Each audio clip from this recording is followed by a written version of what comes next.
Hey everybody, welcome to Dad's Den of Pop Culture. I'm Dad, this is my den, and today I want to start a series looking into my little personal journey with role-playing games. I got into them a long time ago, and eventually started actually publishing some stuff. And so I thought it'd maybe be kind of cool to look at how I got into the hobby, look at a bunch of the games that I got into along the way, maybe a few that I always wanted to get into but never got to play, and then maybe talk about some of the games that I actually wrote. So think of this one as part one. This is sort of how I got into role-playing games. So let me take you back to 1983, 1984, right around there. I was in 6th grade, had a friend named Josh. We were best friends for a lot of years. And Josh, one day on the playground, tells me about a game that he watched his older brother play with some friends called Dungeons and Dragons. And do I want to play this? I guess. I don't know what Dungeons and Dragons is. In all honesty, at the time, I didn't have much interest in fantasy anything. I'd never had read, J.R.R. Tolkien. I think I was maybe aware of The Lion, the Witch, and the Wardrobe. That's about it. I was into sci-fi. We were just coming off of Return of the Jedi. So that's kind of where my head was. Sci-fi, military stuff I was always interested in. Not fantasy. But hey, Josh wants to play Dungeons and Dragons. Okay, play Dungeons & Dragons. So maybe it was the next day or maybe it was the next week. He comes to school with a map drawn on a piece of graph paper. He has drawn on it like different monsters and things and made little notes on this map. He has a normal dice, the 6-sided dice, in other words, and out on the playground, at recess, we play Dungeons and Dragons. All right. Didn't roll up a character. I don't think I even had a character with a name. We just start, and I'm walking through this dungeon, and I'm going through doors, and I'm seeing monsters, and I'm rolling dice, and I'm collecting treasure. I was completely hooked. On this game from the most meager of beginnings. And so, I get home and it's like instantly, Mom, Dungeons and Dragons. I want Dungeons and Dragons. I need Dungeons and Dragons. This is the greatest thing ever. And so, I think maybe for Christmas, I got my first Dungeons and Dragons game. That would be the Dungeons and Dragons basic set. Now, in honesty, this is not the set that I actually owned. Over the years, after college, I got rid of a bunch of my old D&D stuff. I regret it. And if you've watched some of my comic book videos, you've heard me talk about the regret I have for getting rid of some of the comic books I had too. Yeah, which is why I'm a little bit of a pack rat, because I've gone through this a few times and said, get rid of those, and then later, why did I do this? So this is one that I bought not too long ago because I wanted to get some of these old memories back. Now, I do still have a lot of that original basic set, and we're going to look at that in just a minute. But yeah, so the basic set, this is where I started my journey with Dungeons and Dragons. Moldvay Cook, the basic set, and then relatively soon after, the expert set. So let's take a look at these. One of the things that I remember when I first broke into this and got to actually read the rules was that whatever Josh and I played, it wasn't Dungeons and Dragons. And maybe that's good. I mean, Dungeons and Dragons itself began as an adaptation. Well, and I say let's call it role playing. Kind of began as an adaptation of wargaming rules, Napoleonic, with man to man sort of conflict instead of army versus army. Of course, this is Brownstein. And so, hey, that's kind of how I started with role-playing games, too, is just sort of making it up. So what did you get in this beautiful basic set? Well, number one, and you notice I have not opened this, we got a baggie with the original dice and the original crayon. Now, we were lucky, the kids who started off with this basic set, to have these dice, because the earlier sets didn't have some of these shapes, and had to use little cardboard chits that you would pull out of like a hat to generate numbers. Yeah, and then Lou Zochi, I think it's pronounced Zochi, starts producing these dice. Crayon was because, if you look at these dice, see if we can get a close-up without it getting too blurry, kind of hard to read. And so the crayon, you would write over the top of a number with the crayon. So the crayon would fill in the little gaps where the number was carved in. And then you'd take a Kleenex, rub off the excess crayon, and now you had, numbers that stood out on these dice. I love these dice. These are the original four-sided dice that caused great harm to people when they were left on carpeting, just like old Legos. So we got the dice. We get the basic rules. Is that gorgeous? Is that gorgeous or what? Look at that cover art. Otus. Oh, boy. Illustrations by Jeff D., David S. LaForce, Erol Otus, James Rosloff, Bill Willingham, cover by Erol Otus. And I'm telling you what, probably my favorite art in all of Dungeons & Dragons comes from these two original books. And that's very much a nostalgia thing, because you're going to hear the exact same thing from a lot of people. Their first one, that art, it captured their imagination, and it holds on to them in this amazing way. Second edition, the interior art was kind of, I don't know, it didn't do it for me at the time. I don't know if the second edition folks they probably love that blue line artwork though, because it just takes them back to that first experience with the game.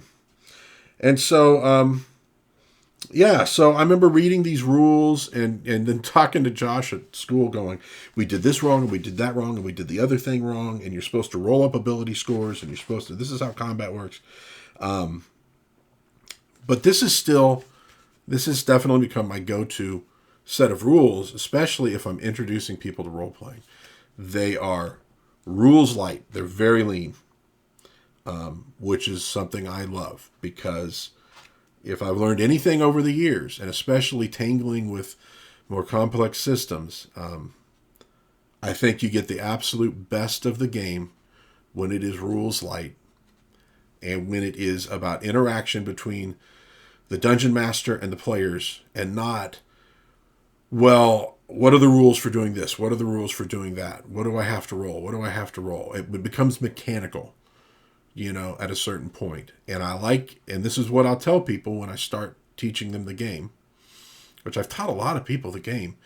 I think Stranger Things brought a lot of people's interest into it. And I think I'm supposed to be, at some point here in the future, teaching a few more people the game. And I'll probably start with this. I might start with Advanced D&D just because they're Stranger Things fanatics, and so they might like that. But I'll probably make it sound like Advanced Dungeons & Dragons, but I'll really be playing this game. But I think it's great for people early on. They don't have a lot of numbers that they have to keep track of, a lot of abilities they have to keep track of. And what I try to stress with them is your character can try anything in this game, anything at all. Doesn't mean they're going to succeed. And we'll talk about what their chances of success might be. Usually it's just numbers to roll on a die 6 is how I like to handle a lot of that stuff. Sometimes roll 3 die 6 underneath an ability score. There's different ways you can do it. You just kind of make it up on the fly. And oftentimes you don't have to make anybody roll any dice at all. That's one of the things that people forget about this. They think you need to roll dice for everything. I want to climb up that wall. All right, what's your climb walls? Yeah, you don't need climb walls checks for everything. Thieves are supposed to be able to climb up like sheer surfaces. That thief chance to climb walls is about like their ability. Well, again, and this is what's important with D&D.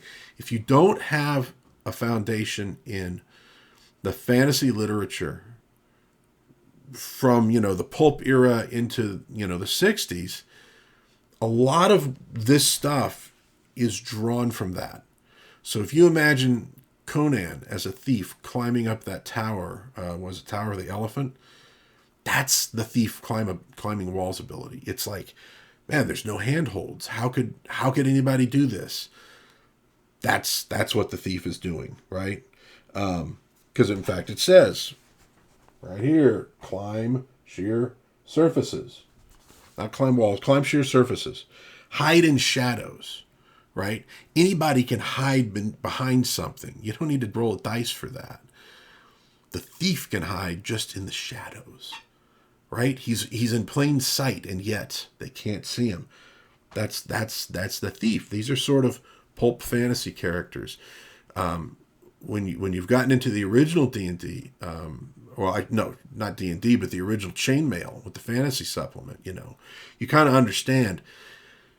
These are meant to be heroic characters. These are not your normal everyday slobs running around. These are people who can do extraordinary things.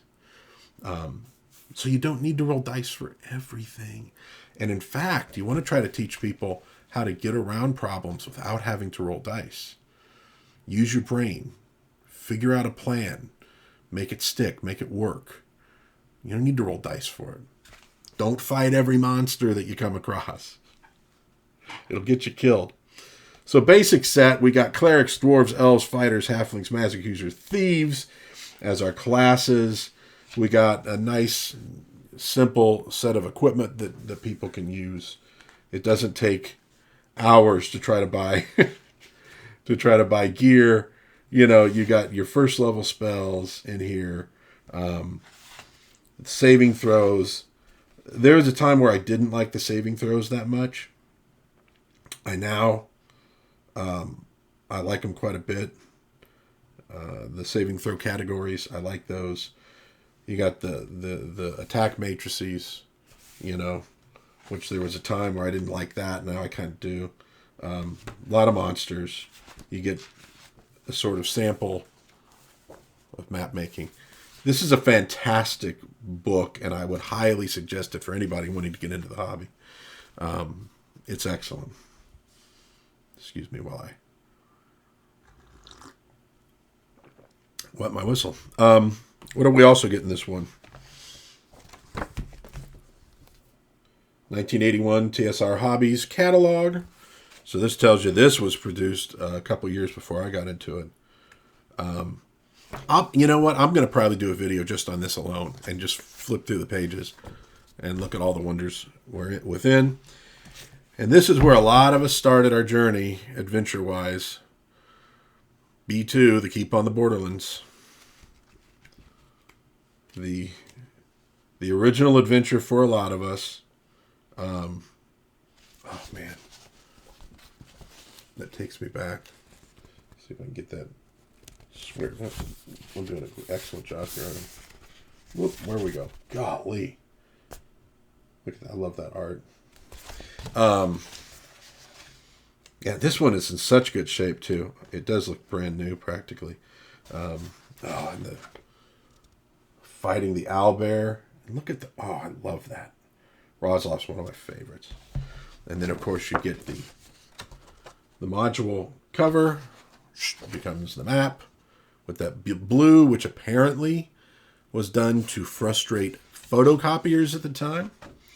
And the nice thing too, you could use that as a screen when you're playing, so you can kind of hide some of the stuff you're doing.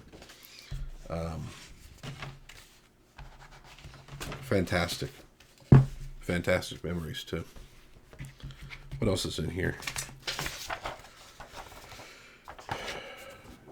The RPGA, if you want to join up. I never did.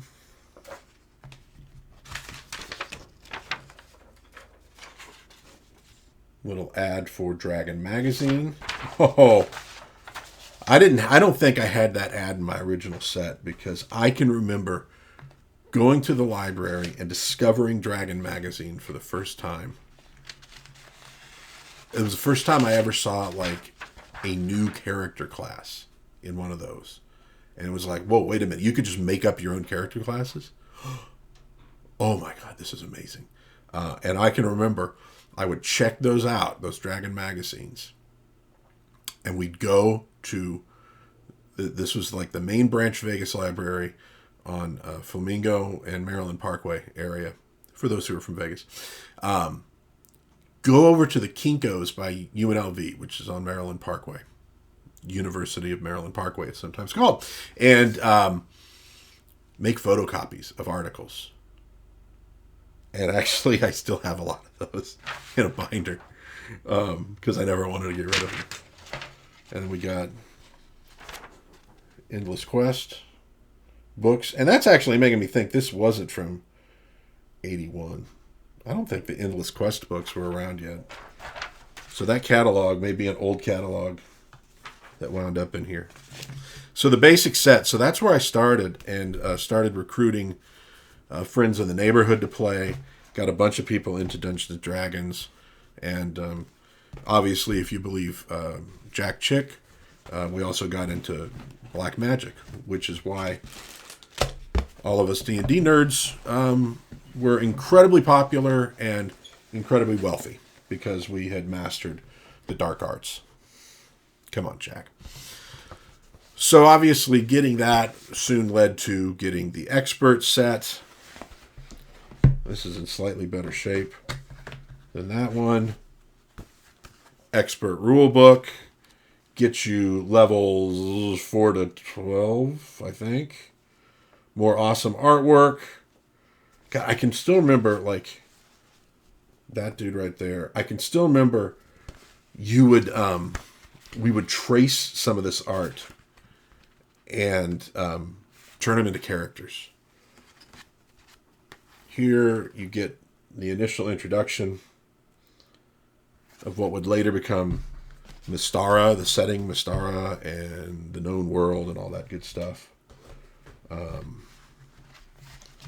Came with the Isle of Dread. Great module. Look at that. Dude, come on. And you're a 13-year-old boy? Yeah. Had the Phanatons in this. The Arania, I think. Here you get to see a little bit more of the known world.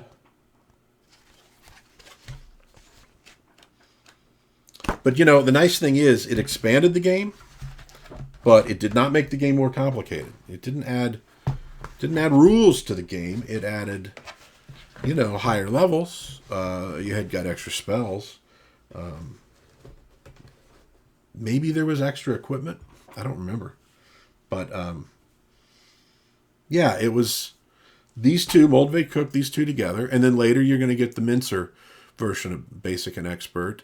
And then went on to Companion, Master, and Immortals. And I do have my original sets of those. We'll get to those some other time. Yeah, they kept the game simple. And look, when you're young and you find out there's an advanced Dungeons and Dragons, you go, oh, well, that's got to be better. More complicated, it's got to be better. More rules, it's got to be better. You get to a certain age and you go, no, it's not actually. It's not actually better to have more rules. And that's not a dig on advanced Dungeons and Dragons. But you start to go, yeah, the simplicity, the back and forth between players and Dungeon Master, without a whole lot of rules in between you, you get things done faster. It's more fun. It unleashes the creativity of the players. I see this in some of the modern versions of D&D. the player with the vapor lock on the character sheet. What can I do? I have not like, man, what can I do? What can I do in this situation? No, it's what does the paper tell me I can do? I don't know. God bless the basics. So, my original basic and expert sets. I don't have the boxes. I think I still have the dice. But what I did, because I was a DM at the time, I put them in a binder. Because, see, we didn't have these things as collectibles. Well, not all of us. And at one point, I had the two rule books integrated with each other. Because you had, if you notice, you have page numbers like B46, right? And then in the expert set, it's E, or maybe it was X. Yeah, X. And so you could sort of put the sections that go with each other together. I later on, kind of separated them again. This got used a lot. It's still in pretty good shape in terms of the paper. It's not all torn. It's not all folded. But look at this. Idiot writing in pen on the back of this thing. What is that? That's probably a attack matrix.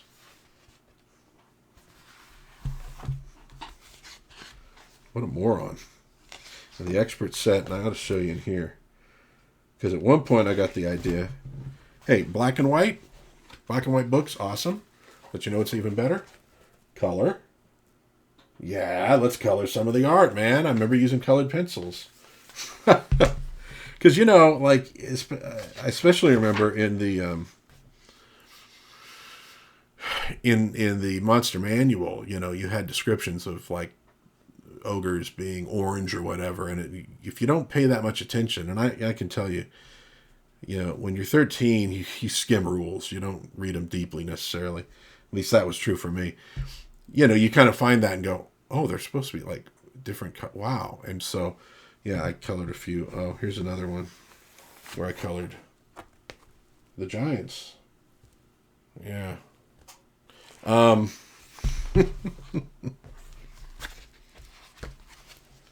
So, I reduced the value of this set for outsiders, and I increased the value immeasurably for myself, because, this was my basic and expert. And I put them in that because it was a lot easier to use at the table. I could flip through and find what I needed to. I do still have my original B2, Keep on the Borderlands. Oh, I have X1 too. I didn't think to go grab that. Stuff coming out. There's stuff written in pencil in here as we went through the adventures. These were very utilitarian, at the table. You were running an adventure. You weren't building a collection. That's kind of why I went back and got a couple of these later on. Now, for some people who got the basic set earlier, they would have gotten B1, In Search of the Unknown. Now, my friend Josh had B1. It was probably his brother's, to be honest. And I can remember him bringing that over and letting me borrow it. And I took my parents' old typewriter, which is actually about 3 feet away, although I'm not going to go and get it, because it really doesn't need to be seen. But I took that old typewriter and I transcribed the entire module. I drew the maps, and I did it in 2 columns. So it would match the module as closely as possible. And I had that for years, and I don't know where it ended up. I'm sure it got thrown away at some point. But that was my introduction to Dungeons and Dragons. Or maybe should I say it like the cartoon? Dungeons and Dragons. And I never looked back. I was hooked from the beginning. I very quickly found my way into the role of Dungeon Master, because I was probably a little more organized than some of my friends. And from there we went, and I played a lot with the neighborhood kids and with Josh, and that got me into the advanced versions, and it got me into a few other games, And we're going to talk about that in other videos because we've gone 25 minutes already on this one. But I just wanted to sort of get the ball rolling on Dungeons and Dragons and get some thoughts out there for younger people who are getting into tabletop role playing. Simple is good. Now everybody has, their own like what they like. So I'm not going to say simple is best for everybody. But if you can find basic versions of this, or if you can find some of the retro clones, simple rules, get into the interaction at the table, because that's what it's all about. A good game for me is, I don't know, about 50% role playing and 50% of bad jokes and talking about life and did you see the latest movie? Did you read the latest book? The beauty of games is to bring people together around a table to have fun. And the basic versions, they're speedier, they're simpler, it's less work for the dungeon master. Again, more interaction, more imagination. Look into them. They're awesome. I've started a lot of people on these, and they all enjoyed it. Not a dig against more complicated systems. Some people really dig that stuff. I don't. 3rd edition, you're spending like 45 minutes on a combat. You have players who are so bored waiting for the next turn to come along that they're wandering off and you have to corral them back in. You switch back to one of these, combat is quick. And which makes it kind of more deadly in some ways, but more exciting for sure. And nobody's getting bored. And wow, you did this, and now you get the treasure, and now you can go to the next one, and you could get a lot of exploration done in a relatively short period of time. It's beautiful, baby. Check it out. So, coming up, part 2, we're going to talk about the next steps for me with Dungeons and Dragons, and we're going to talk a little bit about how I really played the game at the table, how I actually used the rules, and then a little bit of how that later on influenced the rules that I wrote myself. So in the meantime, I hope everybody has a awesome day. Be kind to one another out there. Have fun. If you like the video, hit the thumbs up. I would really appreciate that. It helps the channel grow. Subscribing helps the channel grow even more. And with that, I will bid you all adieu. And we'll see you next time in Dad's Den.